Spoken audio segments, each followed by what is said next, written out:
Hiya, as someone who has been working throughout their university, doing almost every single job under the sun, it feels like sometimes, I thought it would be valuable to put together a video of making money or working actually while you are in university. So in this video, I'm going to go through the 3 levels of making money during university. Level number 1 will be customer service jobs, level number 2 will be tutoring jobs, and level number 3 will be the internet. Let's get straight into it. Level number 1 is to work within your university itself or to work in customer service. And with customer service, you can do things like waitressing or being a sales associate, which I used to do. And I'd say that the expected income working 1 day or 2 days a week at these jobs would be around £200 to £400. The benefits to doing kind of customer service jobs is that they are super flexible. There's always hours where there's a peak and hours where it's very quiet. So when we're managing the shifts for these sorts of jobs, we always want people to be in those peak hours, and that's so difficult to do. So someone who works full time, for example, will not be happy to travel all the way to work and just do a 4-hour shift. While if you're a student, you might want to do a 4-hour shift after your university is over, and that will work very well with your schedule. So these work great for us. Also, they always have seasonal work and part-time workers. So for example, I remember at Selfridges around Christmas time, because we sell so much more, we'd hire around 20 extra people just for a period of 2-3 weeks. And all of these people would be students most of the time, so you can be one of them if you want to make some extra cash during the times that you are not in university at all or on holidays. You can have a summer job or a winter job, which is luckily when there is even more sales and more need for workers to be there, which works very well with your university schedule. And also you get to own your communication skills. I think no matter what degree you are doing, learning to deal with difficult customers is definitely a great skill to have in life. If anything, it will make you more polite to customer service workers in the future. So it's a win-win situation. I feel very strongly for this, and I think it's great to do a customer service job at some point in your life. Also, another positive is that you do get to exercise, whether you're a waiter, so you're running around tables, lifting things, or if you're working in a shop where you have to move around boxes and move from the back to the front of the store all the time, running around customers.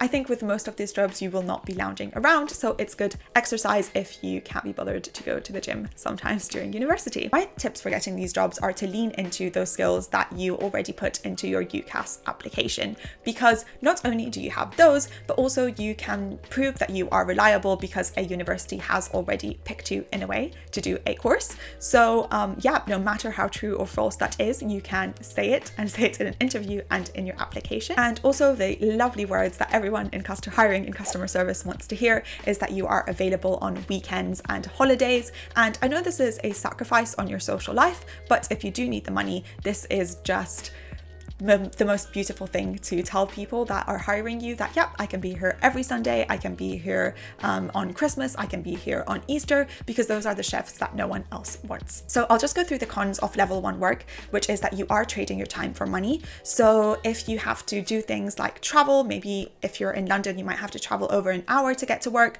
When I worked in Selfridges, you kind of have to look a certain way, so I had to do my makeup and get dressed, and things like this come out of your own time. So you're not getting paid for this time, and also the pay is not really great. It is somewhere around minimum wage in general. The next thing is that working every day after university can be very tiring. I think the money feels quite good, so you might be tempted to kind of take a lot of shifts, and then if you're going to university in the morning and then traveling and working in the afternoon and then working in the weekend too, it can be extremely exhausting to fill in almost all of your free time with just work. And I guess around university age, well, most people are young and energetic, unlike me, but it can be quite exhausting to do all of these things. The next thing is that you are, of course, sacrificing your weekends and your holidays. I cannot explain how many Christmases I've had to spend alone because I always sign up for these shifts during my work. So yep, you do get to learn some communication, working in a team, management skills if you're in a management role, but the amount of skills that you can learn is fairly limited in these roles, and they can get quite quite repetitive. So level number 2 is tutoring work. So this paid on average somewhere between 120 and 600 pounds a month, which can be a very significant boost to your income as a student. It's quite easy to get the tutoring job as a student, I think, because if you got into university, you probably know some subjects well that you studied for your GCSEs or A levels. So for example, you can choose to tutor children who are 10 to 11 years old, which I think if you are in university, you should probably be able to teach them what they need to know, no matter what degree you're doing. So you automatically have qualifications in a way to do this job by virtue of just being in university. So the subjects that parents usually want their children tutored in are maths, science, and also foreign languages are a huge advantage if you know one. Especially if you're a medical student like me, we are at a huge unfair advantage because we did entrance exams for medicine and everyone wants to learn these. So I've tutored maths in the past, and also most of my tutoring has been for entrance exams for medical school, which can be super helpful because it's kind of the same thing and you do it year on year, and you really consolidate this learning. So it pays relatively well, especially compared to the first type of work. So in customer service, usually on 8 to 10 pounds an hour, but with tutoring, you can be anywhere from 20 to 50 pounds an hour, I think, on average, depending on the subject that you are teaching and the company that you are working with or the person that you are working with. It's nice because it is subjects that you have done in the past, so you are very familiar with this work already. I feel like it's good to learn to teach, so it's a skill that can be very valuable as a student. And the next thing is that you don't need to do a lot of hours to get the same amount of money that you would need to do in customer service. So by tutoring for 1 hour, you might get the same pay that you would get from a 4-hour shift somewhere else. So in that way, the money per working hour works out a lot better. Now, I did stop tutoring this year, and I kind of think that although tutoring is really romanticized in medical school, I did have some issues with it personally. The first one is that it is a lot of responsibility. And when I did the maths, for me personally, it actually paid less than customer service. So the reason for this is that for some of my tutoring, especially for maths, for example, I would have to travel sometimes 1 hour and a half to get to a student's house, and I would have to prepare sometimes for half an hour or an hour before I got there what I was going to teach, and then I would have to travel back. So that's 3 hours of travel, that's 1 hour of preparation, that's 1 hour of tutoring, which is 5 hours. And for something like £30, that suddenly becomes a not so great pay. And sometimes it's very difficult to deal with parents and their expectations. Parents sometimes are texting me all the time, which I'm not paid for. They want to check in on their children, which I'm genuinely happy to do, but it takes so much work from me out of a time that I'm not getting paid that it just doesn't feel worth it in the end. I think with lockdown, having these teaching sessions being online has massively changed it so much, because if you take away the travel issue, it suddenly becomes extremely worth it. So I would say if you have online tutoring, it might genuinely be very worth it. If you have travel tutoring, I'd say do the maths before you commit to a student or a company, because it might not be as amazing as it sounds on paper. But I also know people in medical school who make like £1,000 a month from tutoring alone. So hats off to them, it can work very well. Level 3 is the internet, and this is where you can supercharge, I think, your earning power in many ways. I think one way that I heard of when I first started medical school was selling your notes online, and I don't know why, but this always feels so dodgy to me. I remember in first year of medical school, we would have older years trying to sell their notes to us. I know students who do this. I'm not sure how much money they make. I don't think it's a lot, but it is a way to make income in medical school, especially if your notes are absolutely incredible. With the next ones, you would either have to use your identity in public or not. So for example, if you want to be a personal assistant like I was, this can be a very good job to do in university. You can be earning anywhere from 400 to a few £1,000s a month, depending on the person you're working for and how much work you are doing. Having organizational skills and being able to answer emails professionally and connect with people is a good way to get this job. I know university professors who have personal assistants, and I think a lot of people around the university itself need them, but also social media and celebrities that you might follow might also need a personal assistant. And if you kind of know them already, it's good to offer specific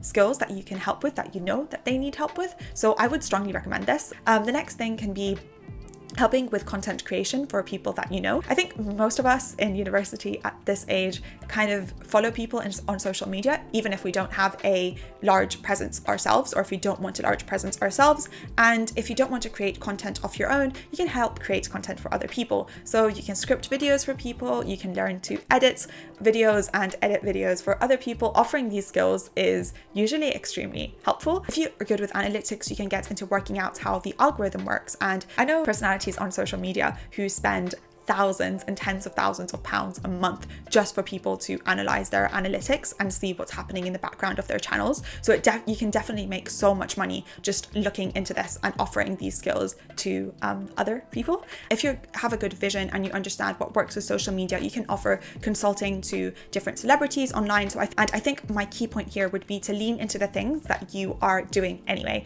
If you're on your phone browsing Instagram 7 hours a day, you probably have some insights that you can lean into. This thing is clearly interesting for you, and it doesn't have to be just procrastination. If you just flip it around slightly and try to see, okay, what are the trends that you are seeing with different people? Who can you suggest this advice to? Try doing it for free for a while, and probably that person will turn around and say, you know what, your last piece of advice was really helpful and it helped me make £10,000. So how about I hire you to give me this advice for £1,000? And that's how these arrangements can often work. The next is to create a social media following of your own. And this does involve putting your face out there very often, although there are a lot of channels who very successfully do not have the face of the person on them. I think those are a bit harder to grow unless you have a really aesthetic life, and yeah, then go for it. But I would say there's no issue, I think, in general with putting your face out there in this day and age. So I would lean into this. And on YouTube, you can literally make anything from absolutely no money to thousands of pounds a month. So it can be a lucrative source of income, and it also can help you kind of connect with people and lean into things that you are interested in and talk about your interests while you're in university still, if that makes sense. And it can be valuable to show people what university life is for you, which can advise students who might be interested in doing the career or job or degree that you are currently doing. The beautiful thing about making money on social media is that it can be purely on the things that you are already interested in. So when I was selling at Selfridges, I wasn't necessarily interested in candles or bed sheets, but I had to learn about them so I could do my job. While I have a YouTube channel, I can talk about the things that I am already interested in, which is note-taking and reading and medicine. So you can use your interests to make money. I know a guy who was very into perfumes and started a YouTube channel where he just talks about perfumes and is now making a lot of money online from it. So I would say if you have one interest, no matter how weird it may be, or if you have no interests and you're in university, you are interesting by virtue of that one thing, I would definitely recommend starting a social media platform to make money. With level 1 and level 2, you are able to go home that day with like a £50 note, or in a few weeks with a few £100s. However, with neither of those would you be able to make thousands of pounds a month.